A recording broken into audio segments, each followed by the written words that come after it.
वाहनधारकांना दिलासा। HSRP number plate बसवण्यासाठी मुदतवाढ। शासनाने 30 नोव्हेंबर 2025 पर्यंत अंतिम मुदतवाढ दिली। गोपीचंद पडळकर म्हणजे बेंटेक्सचं सोनं। आमदार रोहित पवारांचा गोपीचंद पडळकरांवर अप्रत्यक्ष निशाणा।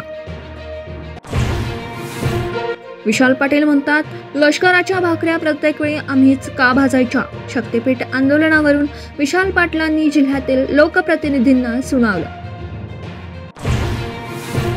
स्थानिक गुन्हे अन्वेषण शाखेच्या पथकाने सांगली शहर व जत परिसरात 3ही ठिकाणी कारवाई करून 3 इसमांना लोखंडी चाकू व तलवारीसह जेरबंद केला। ठाण्यात टेंबी नाक्यामध्ये दहीहंडी उत्सव। मुख्यमंत्री फडणवीस आणि उपमुख्यमंत्री एकनाथ शिंदे एकत्र सहभागी, तर घाटकोपरमध्ये राम कदमांच्या दहीहंडीमध्ये फडणवीस आणि गोविंदांचा उत्साह वाढला।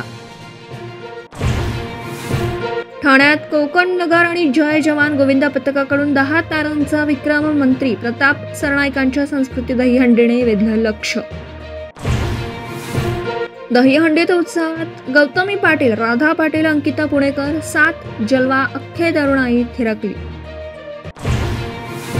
मुंबईतल्या मानखुर्दमध्ये एका गोविंदाचा मृत्यू, तर ठाण्यातल्या मनसेच्या दहीहंडी ठरला 7व्या थरावरून पडल्याने गोविंद जखमी। आतापर्यंत 30 पेक्षा जास्त गोविंदा झाल्याची माहिती। दुपारच्या विश्रांतीनंतर मुंबई शहरासह उपनगरात पुन्हा पावसाचा जोर वाढला। मुंबईतल्या सेपिटॅक परिसरात पावसाचं पाणी। निवडणूक आयोगाची उद्या दुपारी 3 वाजता पत्रकार परिषद। बिहारमधील विशेष मतदार यादी फेरतपासणीबद्दल माहिती देणार। राहुल गांधींच्या आरोपांचं उत्तर देणार का?